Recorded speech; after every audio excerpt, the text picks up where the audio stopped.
The Mage Seeker, a League of Legends story, is a hack-and-slash RPG developed by Digital Sun.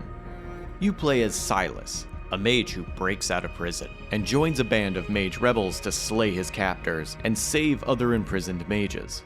The story takes place in Demacia, a kingdom familiar to players of League of Legends, with appearances by several characters from that game. Players familiar with the setting and characters might feel differently, but I found the story unengaging. The plot is silly in a shallow and underdeveloped way, rather than a fun and lighthearted one. Characters feel like references more than complete beings. Sylas isn't sympathetic or likable, which makes it difficult to root for his "burn the city and kill its rulers" attitude, since the villainous intentions of the ruling class aren't clear until much later in the game.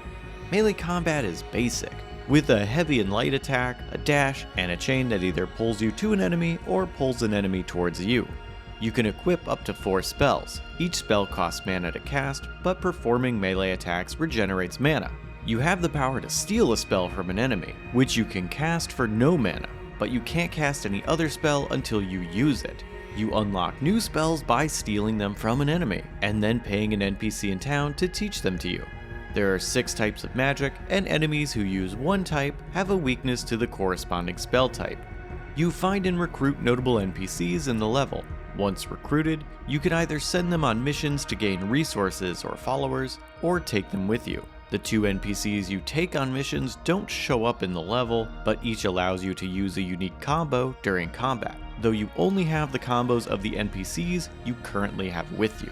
Combat has a lot of neat ideas, but never clicked for me. For example, stealing spells is cool, but either you have to look away from the visual chaos of combat to see what spell you stole, and remember what it does, or use it without looking, and risk dropping a pool of fire around you when you really needed a projectile. The only time combat felt good was during a boss fight, since they managed to utilize mechanics like grappling and dashing to make memorable encounters. The RPG elements are extremely light, amounting mostly to passively increasing stats like health and physical or magic damage. Taking NPCs with you on missions has similar passive effects, all of which I barely noticed.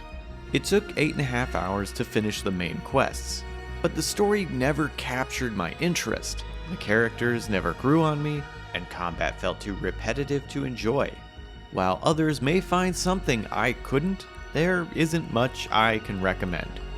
The Mage Seeker, a League of Legends story, is available April 18th for $29.99 on PC, Nintendo Switch, PlayStation 4 and 5, Xbox One, and Xbox Series X and S.